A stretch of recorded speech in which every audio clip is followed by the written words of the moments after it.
welcome again to another episode of Take Your Mountain Podcast, Deeper. I'm your host, Jason Weimer, here again with Mick Pickett to share some Mick Nuggets. All right. Well, today we were talking earlier, talk about as far as purpose goes. There's like a couple different layers, perhaps, of, you were saying, like soul structure.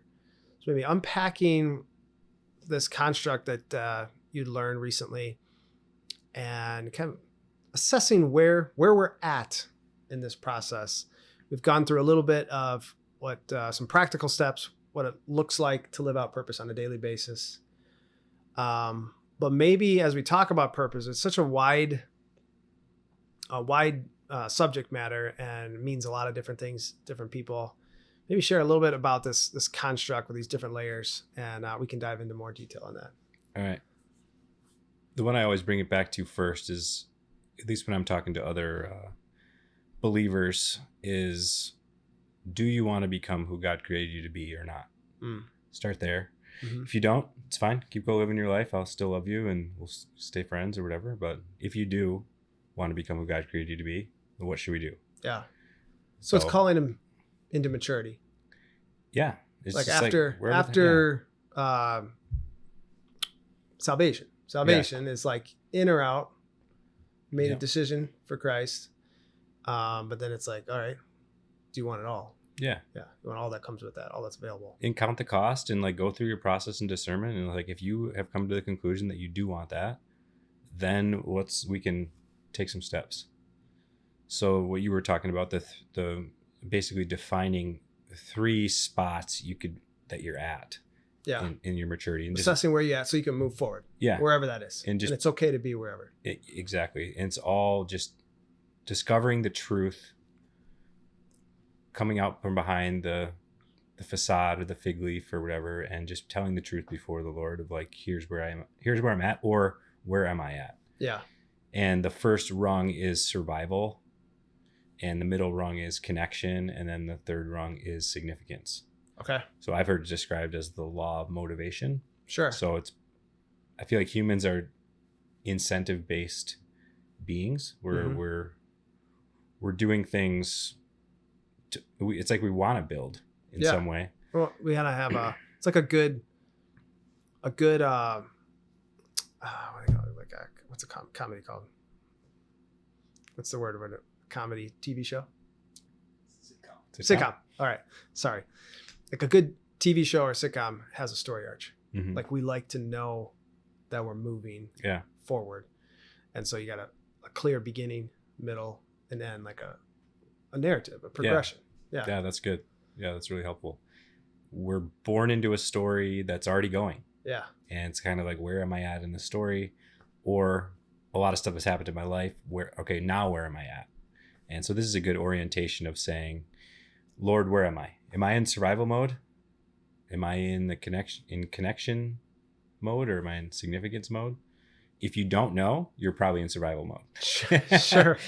Maybe break those down. So and also for reference, I think another one that's similar to this is like Maslow's hierarchy of needs. Yeah. I think they have 5 levels, but it's the same concept that like at a basic level, we want to meet our own survival needs, like literal eating, shelter.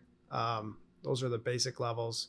To once you have your needs met, then it's more the first layer of wants, which is human connection, relationships. I'm a part of a group. If in the old times, like if you get attacked, do you have other people that you can go to battle for you? Mm-hmm. So maybe unpack those different layers there. Yeah, I've heard that too, where it's like you can go back hundreds of years, or even to like the American Revolution, and you're fighting for survival. And then only after like built on the backs of these generations, you eventually can have like the Renaissance or whatever. It's years down the road before the kids have the freedom to like dream and do art and all this kinds of stuff. Like the literal infrastructure needs to be built. There needs to be roads and homes. And once you have that, like there's actual capital that's transitioning from generation to generation. Exactly. It's not like you just suddenly had a generation of people that are more artsy than others. It's like they were built on ability to dream, and like, which is really cool. And I think that's part of the human design towards fullness, which is, I guess, my main passion is, do you want to become who God created you to be? Do you want to take the next step? First step is examining with the Lord where you're at. So survival can be in the hierarchy of needs. That's more like, do I even have enough money for food? Can I have food and water? Well, we're talking more of like a spiritual survival, which I would say is most people, believers or not, are living in like a fear-based construct. So they might not call it fear-based, but it's like you're making decisions, if you really get to the root of it, based on fear of self-protection of your stuff or like self-promotion. And you're trying to just manage your realm of influence, your realm of like assets or your world, the people you have kind of say over or into in their lives. You're just kind of like managing it through fear of like, what if this happens, then this happens, and this happens, and this happens. Okay, so just to clarify, as you're saying that clicks a little bit for me. With Maslow's hierarchy, it is actually talking about physical stuff, and there's parallels here, but we're really talking about the spiritual level of how you're making decisions, how you experience life on a daily basis. Level 1 is basically fear. Yeah. Like no matter what it is, whether you're taking the job, not taking the job, getting married, having a kid, whatever, everything's through this lens of fear. Yep. And I think, and maybe I shared on previous episodes, we're born into that. I would say some people talk about it's original like the default. Like I think so. Yeah. Or people talk about original sin or whatever, and I think it's just a fear-based mindset. Some people call it orphan mindset, meaning you're just got to survive and you got to make it. And we're born into that. And the cool little nugget that I had heard is when it comes to fears, that the only 2 fears that little kids are like born with is loud noises and falling. Yeah. And all the other ones are taught. And that's just a super interesting way to think. So it's like whatever environment you're born into, which everyone's is different, you're trained in what to fear. Yeah. So it's like somebody's building this like spiritual house of what is like a stronger wall, what is a no wall, and it's all a fear-based construct of how to experience life. Experience the world, yeah. So everybody's is different. And I think that's part of the fall. And you're born into that. And then at some point when you meet Jesus, you now have the opportunity of like exchanging that. I think that's where the church has missed it. In these future years, I think it'll be talked about more. But you can learn to exchange that construct that you have for his worldview, which would be the mindset of through God's perspective. You're experiencing life through God's perspective, which would be not fear-based. Which possibilities based. What would you say the opposite of fear is? Well, I would say probably faith, or you could say love. So faith-based, probably. So I think people don't know. So people become a Christian and they think, what, I'm going to heaven. This is great. What can I do for God now? What can I get into? But what you're not acknowledging is that you're still have glasses on that are fear. So you're still a Christian. Like some fear has been driven out. You feel like an internal anchor now. I'm going to heaven. This feels great. Now I want to I might have more joy or more peace or more patience or something good. But you're still experiencing like daily life, like somebody cutting you off in traffic or something else like kind of going wrong through like your old way. So it's a learning that exists, and then asking the Lord, like, how do you want to dismantle this fear-based processor, almost like a computer, and what's your processor, and how to build your processor, how to get reps of like when somebody cuts you off in traffic. At the beginning, you might be swearing at them or whatever. And then eventually you're swearing a little less. And then eventually you're like praying for them and being like, well, they're probably having like a really bad day. Lord, what's going on in their life? Like, look at the change. Like that's literally taking down the old construct and putting in the new God's perspective of we don't know what's going on. So let's zoom out of my own annoyance and ask God what's my role in this? How to be love in that situation. But I'm a Christian the entire process of that. I think that's the key. I'm a Christian at the beginning when I'm swearing at the guy and I'm pissed. And then I'm Christian all the way through when I'm being like, Lord, just blast this guy with your love. Fill his car with your peace. Meet him in a dream tonight. Like I well up in that because it's like, that's like the Father's heart for these people. And yet we miss it because of our own pain or brokenness. But it's like, how cool. Like that you can like take any like issue in your life, any area where you're experiencing like frustration, annoyance, and now gamify it and be like, okay, this is clearly an area where I've got a problem. Lord, I invite you into this. How do you want to like take down my old worldview in this area and teach me your worldview? And through reps and reps and reps, you eventually start to experience life a totally different way through God's perspective of, what are you up here, God? As you're more and more secure in his love and who he is, you're just like, you're not as worried about your own like survival. You're more worried about like the other players in the game instead of just yourself. Sure. So it's coming out of self-centeredness into more of like a connected, God-centered worldview. So would you say, remind me of the 3 levels. So it was survival. And then connection. Significance. Okay. So if we think about this, it's probably helpful to go to the 2 extremes. Mm-hmm.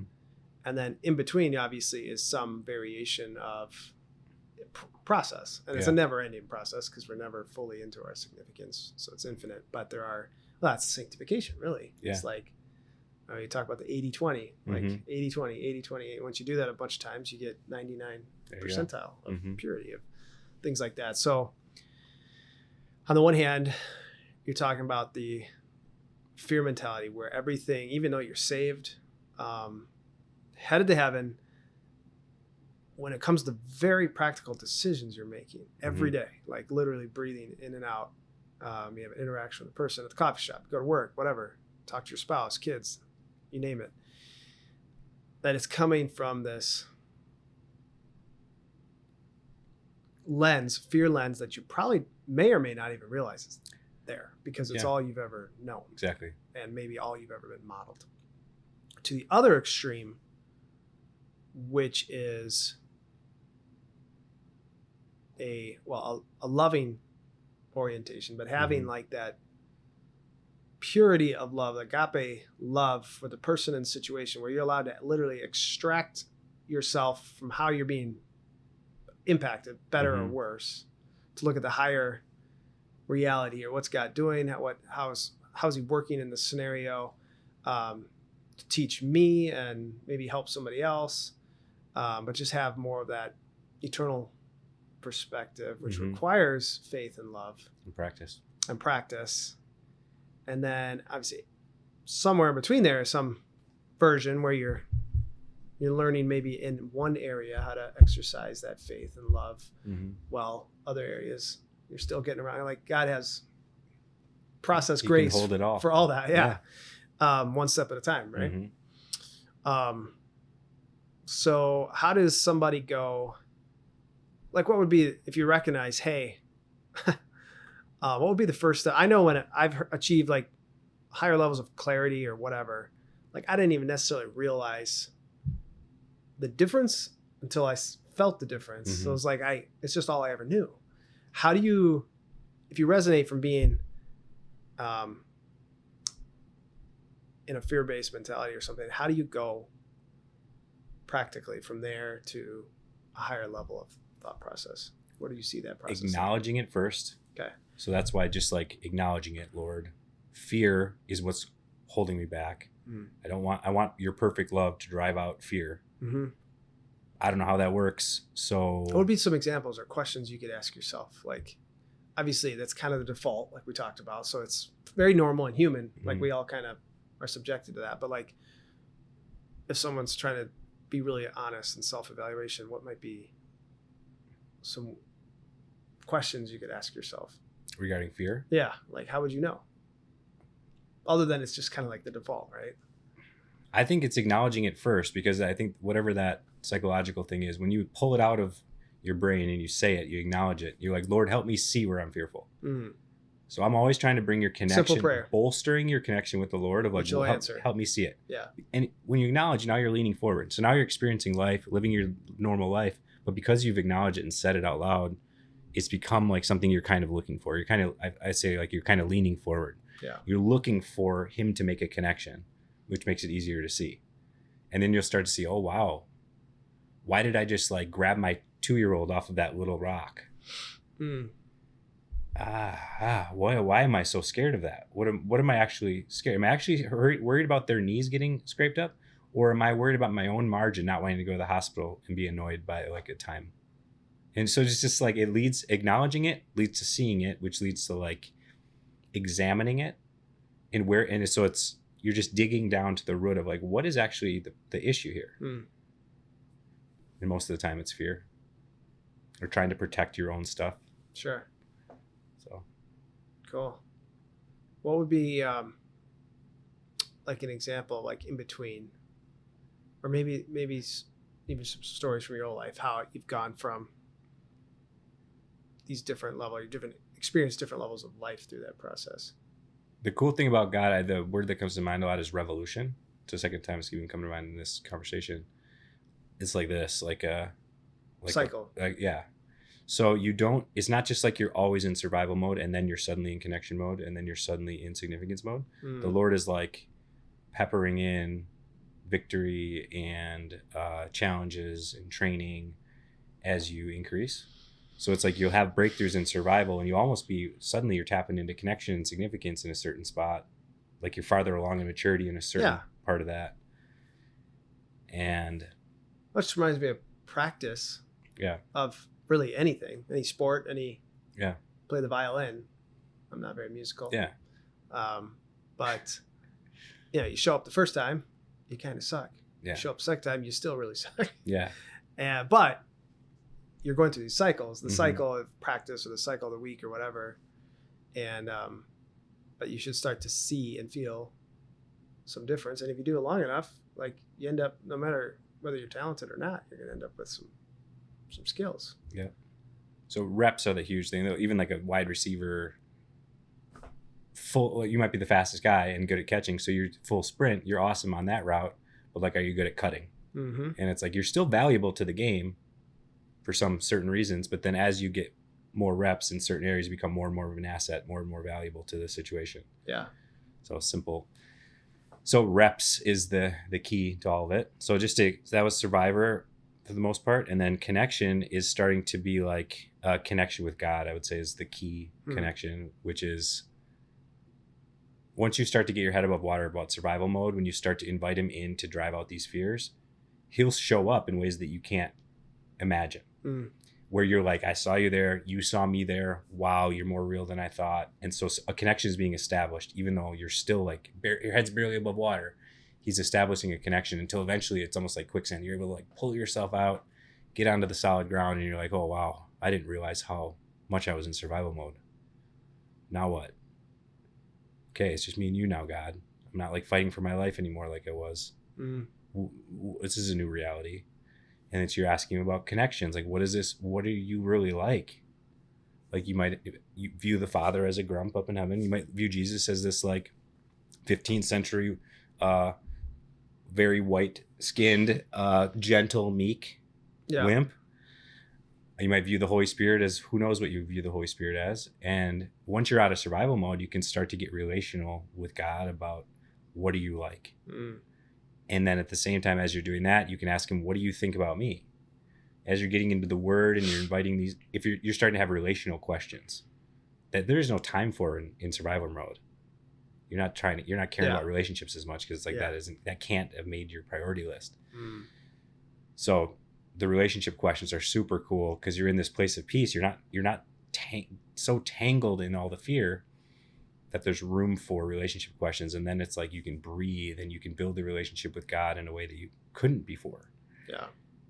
And so it was, at least for me, it was a beautiful season. You're learning what he's like. You're learning what he thinks about you, learning more about who you really are. And then he's peppering in significant stuff. You know, he's saying, he's kind of like always like inviting you a little bit higher, a little bit farther. You're starting to see like, oh, can I really do that? So it was like 5 or 6 years ago, a few little dreams would pop into my mind or like a thoughts. I'm like, oh, but it always seems so far away, but at least it's a possibility now. So you start to get filled with like a little bit of hope and like, it seems impossible. And I'm just going to keep going day by day. Yeah. And then eventually they suddenly, wait a second, that dream that was so impossible start to move from the back burner up to, wow, because the fear is gone and because my character's been developed, this is actually becoming a possibility. And I met all these people in the last several years that are like, oh, wow, this person can help me in this spot. Whoa, this is this can happen. But it's only through like this process of development. Yeah. Now that you say that, like when I think of the survival connection purpose, I think back to my journey at least. where purpose really came to forefront was when I became an adult. It was like, in my childhood, you're just going through the motions more or less. And then once you hit your 20s, you really have to start your life. But as you were sharing there, part of my journey was having a certain amount of margin, a prioritization, but also margin, enough safety or whatever at that point, to have the luxury emotionally and physically to be even able to consider that. That's right. I'd gone through college and I don't know, just had time and had a good enough experience with my family and parents specifically, that I just felt at some level, discerning, I guess, at some spiritual level, like there's more than what I've been taught. And I had the space to explore that. And that's today what brings me to life is knowing, as I discovered, like we all have purpose. I call it table stakes purpose, which is like, you're going to be a husband, you're going to be a wife, you're whatever it is. There's all these roles that we all play oftentimes. And that's always part of like our purpose.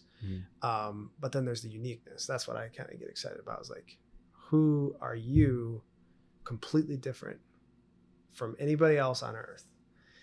And having found that for myself to a largely satisfying degree, at least enough to pursue for basically infinity, in this identity or this direction. But then knowing that's available for all of us. That's right. And being like, okay, they've got to know. So powerful. They're so excited. But then running into people too that were just like, you talk about something along those lines and just like blank stares, and realizing certain people, due to what they have going on in life, that sounds so pie in the sky, so luxurious or whatever you want. I'm glad it worked for you, but yeah, like it's great that you have the ability to be on purpose or whatever. I'm just trying to get through the day, and I'm thinking of one particular relationship where, realizing healing and process, like that's all. Our healing is part of the process, like to get us, like if you're coming from a place of survival or just feeling awful for whatever reason, it could be a family situation, it could be a work situation, who knows what, like that is purpose number one, is like stepping into that, because until there's a little light, you can't see the great light. Exactly. And I've just met like family situations and met people with difficult stuff going on, and oftentimes those are the experiences that were meant, they'll often speak to our purpose, because where our pain is often where our greatest testimony is.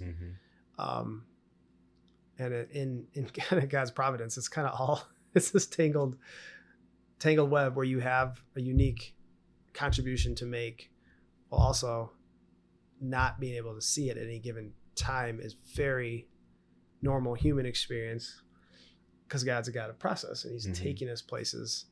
But I guess if I think about just encouraging us all, if you have a moment, or if you have whatever amount of margin to think about, it's like that you can trust it like gravity, that you do, all of us have a specific God-given fingerprint. I call it fingerprint of sorts. That is what we're uniquely gifted, talented, and it might shift throughout many different seasons in life, but it's going to rhyme with itself. Where you and Jamie Winship talk a lot about identity. It's like, however that's manifested, it could be manifested playing sports, your gifting, what do you say? Connector. What are some of the specific words guys give me? Connector. Wellspring. I got in little adjectives. You get joy, and then I got Gideon. Yeah. Even like a word picture, which was like a 1940s telephone operator. Yeah. It's like going ding, ding, ding. That's ding, what ding. I think of you, and you've been that for me a lot. So, yeah. But that, that can apply those same unique fingerprints of you, whether you're out on a football field or in your marriage or parenting. Mm-hmm. It's that core identity is just being expressed in a different and kind of never-ending cool way as you discover more and apply more. So I guess just encouraging people, like wherever you are in that continuum, let's take the next step. What are some like practical things for people? I love talking about that stuff. The best way I've heard it put is that like who you really are is your gift to the world. So just give that to somebody and just say, okay, if that's true, God, what's the first step? Like, I want to become that. Yeah. Because you're exactly right. It's like all these things that I've mentioned that's part of my design. So it's like, I want to do that. It's like this highway we're designed to live on. Yeah. Some of the signs are you come alive. Yeah. Like when you're operating in that. Yeah. You feel it, right? Yes. Yeah, something about it. You might read a book or like a character in a movie or whatever. Something is like calling to your identity. You're like, oh, I'm just so drawn to that. Yeah. Or somebody's dealing with economics or with like helping the poor or something. Where are you coming alive? And we can do a lot in our own mind and try to think back of our own experiences. But the most efficient way by miles and miles is to just say, Lord, I want to know who I am. Who do you call me? How did you design me? And it's like, it's his pleasure to like lead you in this like discovery process. What are some ways? Okay, so you do that, but obviously there's probably some ways in the natural that you would you hear back. Mm-hmm. So for you, is it all like kind of a direct knowing, or do you feel like God facilitates like a personality inventory? Or I know some people solicit their friends or close, trusted people to say, more or less, who am I? Like what stands out that I take for granted that you see as special? Is it a both and situation, or how do you discern that? Or what are different tools that are available to us that speak to our uniqueness? There's probably why there's so much like momentum behind personality tests and like the Enneagrams and things like this. Because it's like, there's something good about that. People do want to know, why the heck am I on earth? What am I doing here? Where would I be great at? Yeah. So that's like an okay tool. And like the same as like your community. What do I see in you? What a cool thing if we just sat around and we just sit and you could ask the Lord, what do you say? Who do you say I am? And then ask everyone in the room, what do you say about me? Yeah. And you're trying to build. So this is, I don't know if I shared this on the last one or not, the TAC board. I talk about that. No. This is the kind of picture image. Maybe you did, but keep going. It's building within me right now. So I haven't like. It's like the CIA or not the FBI. Like I'm honing in on this character. Yeah. But so the character is you. The character is you. It's who am I? And you're letting the Father make the case to you about who you really are. Yeah. So you're allowing the Father to present evidence to you. And he's building the case. Yeah. So that we know more deeply who we really are. Is this like a whiteboard, or is this a physical thing you have at home? In my mind, it's a... Mine's on. I'm going to create it though. So like an actual TAC board with my name at the top. And it's the whole point is allowing the Father to... guide you.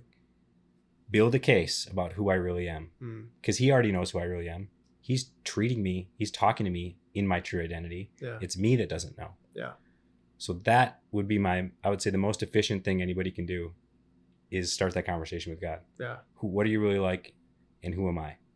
And then watch it build. And what I've seen, what happens is first it's just my name and you're like, this is stupid. What am I doing here? But then watch what he does. One way that I think he connects things to your heart. It's not about, oh, that kind of sounds good. I kind of believe that. It's like he will make a moment where you're like, whoa, this is me. This is who I am. And then you ask your community, they're like, absolutely, we see that for you. Absolutely. Or and then some character will, he bolsters it. So it's like, he will build the case for you, but you got to start the conversation with him. And the Wellspring one was super cool for me at a men's retreat. I don't know if I shared this one or not either. But they're asking about what is the names God calls you. Mm-hmm. And wandering, I had talked to some friend like an hour before, helping him with some advice. And he was just like, oh yeah, you're like a wellspring. Like it's like a wellspring, like that verse, wellspring or whatever. And then the next activity at the camp was to walk around and see ask God what he calls you. And I was wandering around for like 45 minutes. It's getting dark. I get to this place at the camp I hadn't been to, and I come across this little bunkhouse, and they all have names. And I look up, and the light shining just on the name of this little bunk, and it's Wellspring. And And I just like almost hit my knees on the ground. And I'm like, so then if you actually, it's one thing to like in your mind to be like, oh, that's interesting. That's cool. What a cool moment. It's another thing to dwell on. God of the universe sitting up there is calling me Wellspring. So that's gonna make my eyes well up too. Is he's like, you looking down on me and my interactions in life, and that's my Wellspring. That's my Wellspring. You know, and he's like fist pumping. If you really know what he's really like, and like how a father is really like, he's cheering you on in that. And he's like, that's my Wellspring. So now it's like if you've got the connection established, now it's like, whoa, he really calls me that. And just like any little kid with their father complimenting them and initiating them, you know, cheering them on, you're just like, you come alive in that. So Wellspring, boom, that's a main one on my. And then you get these other ones that are like maybe a little bit more secondary, and they start to compile this evidence. And then you can go to scripture and you can find verses that bolster it too. And before you know it, you've got 8 descriptors, 25 Bible verses about who you believe God says you are. Wow. And what does that mean? That's like so now it's like body armor for me. Yeah. So now it's like somebody comes in and they can throw accusation at me or whatever. It has to get through all that evidence. Blink. Yeah. Amazing. So not only body armor, and then maturing even from that, it's a compass for decision making. Yeah. So maybe we talked about that before too. It's like if somebody was to offer me $400,000 today for some job, I would have to go through, does this line up with who I am? Or I'm not doing it. Yeah. I'm not doing anything that messes with who I am and my connection with God and who he says I am. But it pays a lot. It's just nothing. You'll see in those moments, because the significance of who you are and that how valuable that becomes to you, it blots out like all these other worldly things. Not even close, because it speaks so deeply. Well, it's so valuable. It's literally priceless. Yes. So you can't put a price on it when you fully understand it. Yeah. And one last thing, it's imagery. Something about the left and right brain. Yeah. If you have an actual image to draw on in tough times, when you're having a boom, boom, boom, some lustful thought tries to get you, or somebody cuts you off in traffic, and then you get a bad text from somebody. All these like 1-2 punches the enemy tries to throw at you. You've got an image to like draw on as like an anchor, you know, instead of just being like some stuff you've kind of heard that's kind of in your mind. You're putting it all there. This is real. This is a real thing. Yeah. It becomes, as you, again, acknowledging it, putting it out there, it's becoming more and more real. Yeah. And actually like a tool Absolutely. that you can use in regular daily life. That's really powerful. Well, as you're speaking, a couple things come to mind for how my process. One is recognizing when we get inspiration from something, like when something feels good, realize, like noticing that. Mm-hmm. I went through a couple exercises in my 20s. One of them was like, think of movies or heroes. Mm-hmm. Movies or heroes that really stick out to you. On the one level, it's like, oh, I just like that movie. On the other, it's like, well, why? Mm-hmm. Not everybody likes that movie. Why do you like that movie?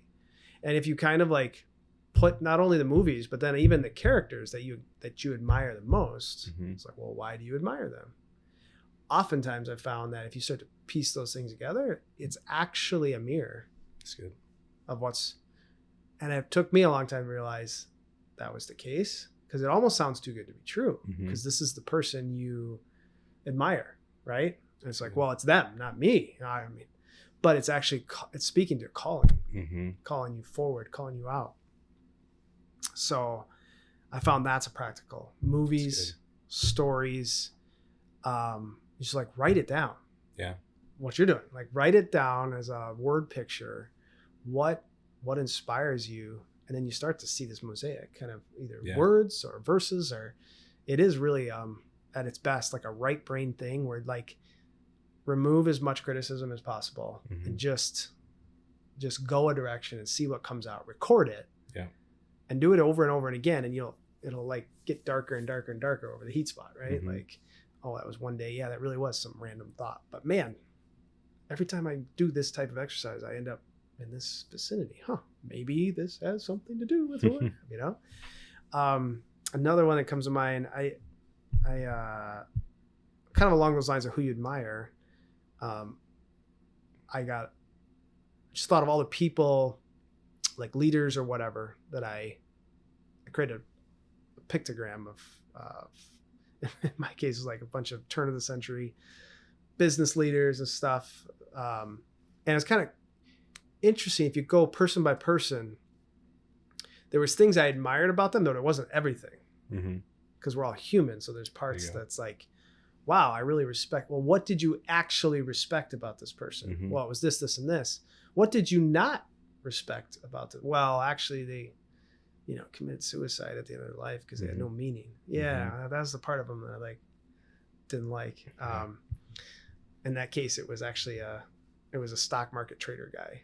And so I was respecting, there's a discipline, there was learning about the markets. It was showing me that I liked the markets for one. There's something about stocks and the financial markets. Like that's exciting to me. I don't know why.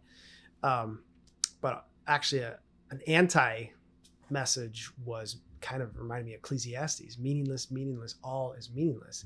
If you do all that stuff and pursue that stuff without God, you like at its extreme, you might kill yourself, but I went through that. Like, what do you like about a person? What do you not like? I mean, like, I think, no, Bill Gates was never on my list, but you might admire a certain level of scale that comes from a guy. But again, why are you doing it? Who are you doing it for? Like, if you're missing that piece, it's all for nothing,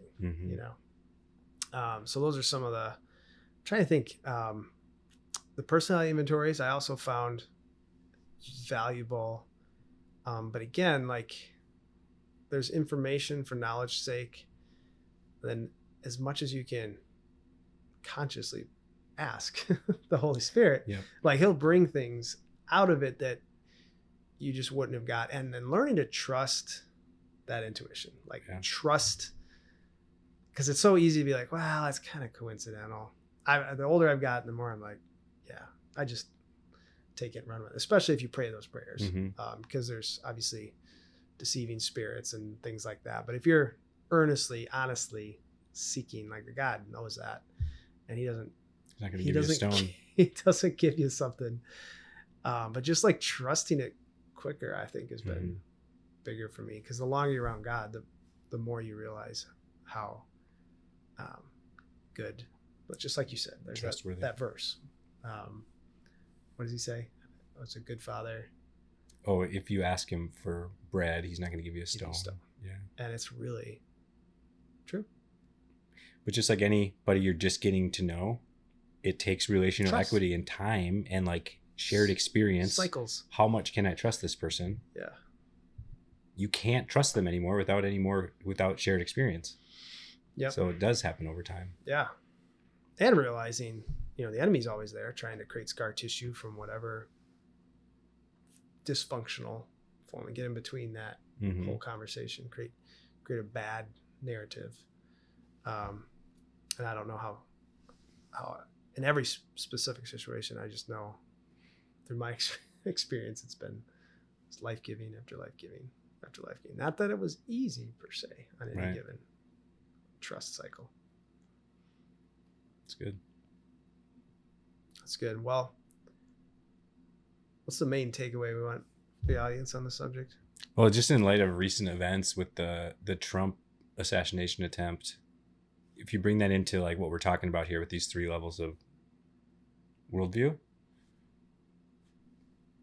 it's a good exercise to like, it doesn't have to be such an extreme example, but it's like, what is your reaction when something like this happens?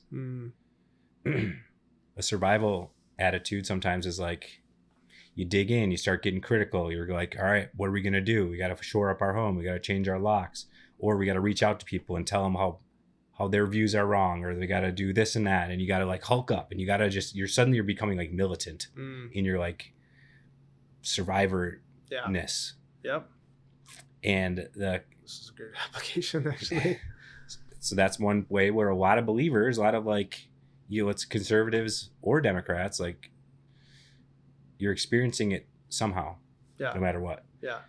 And then through the connection worldview, the middle one would be like, kind of like banding together with your crew. So maybe it's a little bit wider. You feel more protected, but it's still like this us versus them. And I was going to say even more personal, like your connection, like if you're past survival and you're in this kind of state with the Lord of like kind of like connection with God, you're kind of like, okay, what's going on here in the world? you're kind of like at least letting him be like, what do you think about this? Mm-hmm. Even though you're a little nervous still, you're kind of like, and then if you're advanced into the significance, you're kind of like, what's my role here, Lord? First, you're praying for the guy to be healed. You're praying for the families of everybody. You're praying for the families of the shooter. You're praying for, you're like in the significance mode of like, Lord, or it's really zoomed out, kind of like, Lord, direct my heart to pray for the right people. Also, what's my role here? Stir my heart for when I talk to my in-laws or my whoever else. How is I want you to come across. So it's not anything but you coming across. I want you to bring your perspective to the world around me. So there's that significance, because you're not even thinking about survival. You're all about like all the other players in the game.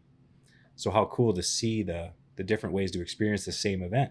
You ever notice that? How it's like somebody could experience one event and everybody has a different view of how it went down.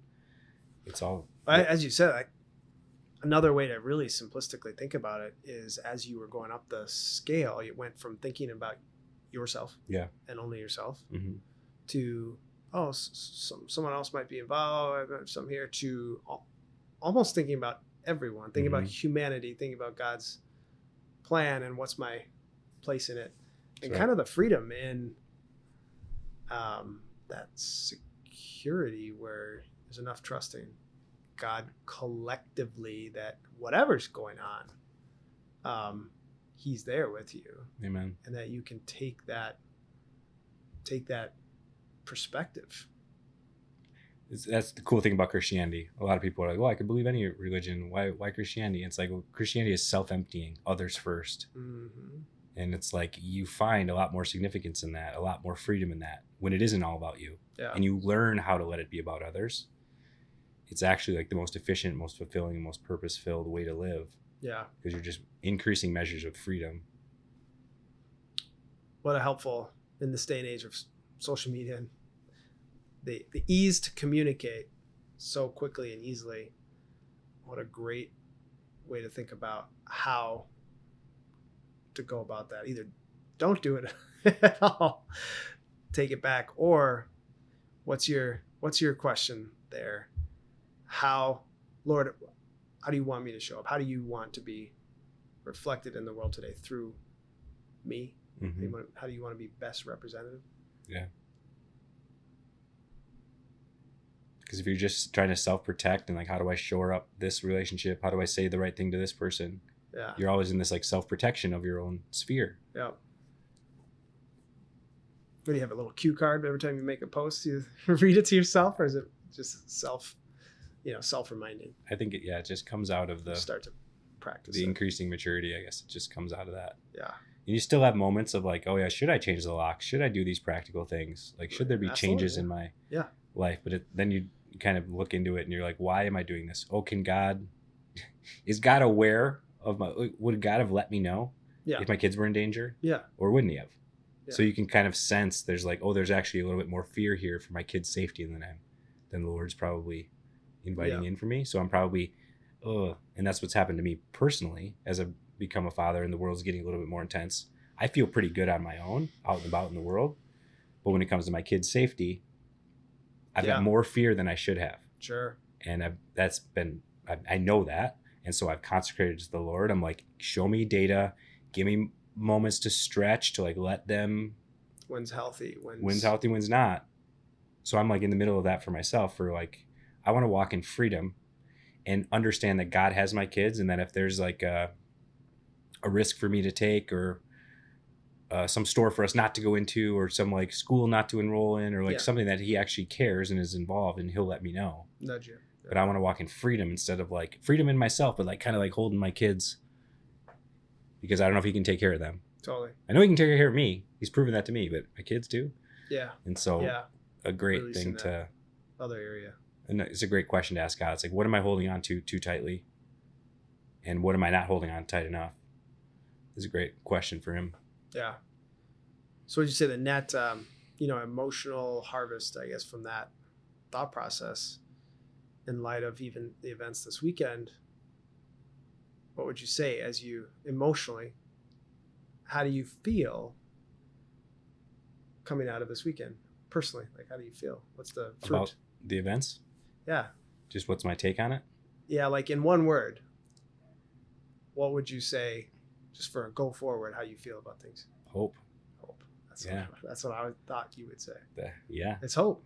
Because it's like I'm thinking through the Father's perspective, God, I believe, and through God's perspective of what he wants for America. Yeah. I believe America is significant, has its own identity of like what it's supposed to be, what the gift America is supposed to be to the world, whether it has been or hasn't in a lot of areas. Yeah.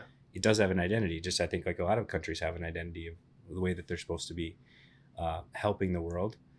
And I believe God values America and wants what's best for America.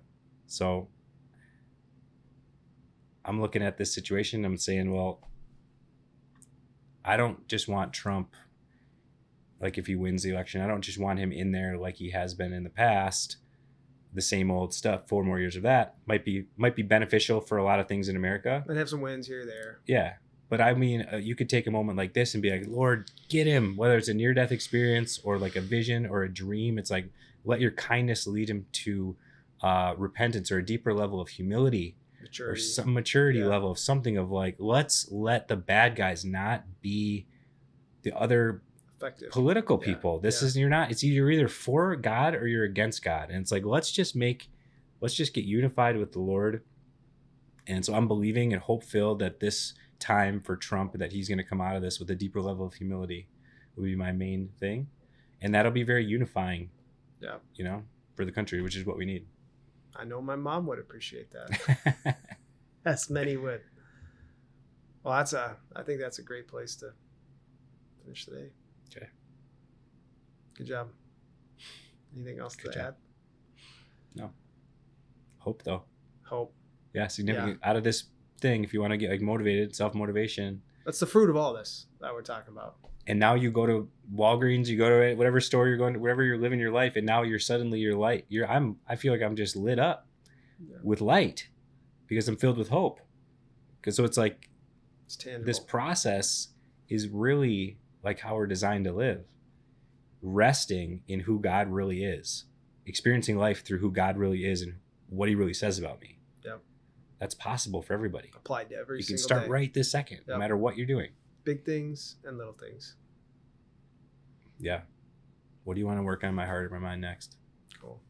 Well, it's been another episode of Take Your Mountain Deeper with Jason Weimer, your host, and our guest, Mick Pickett.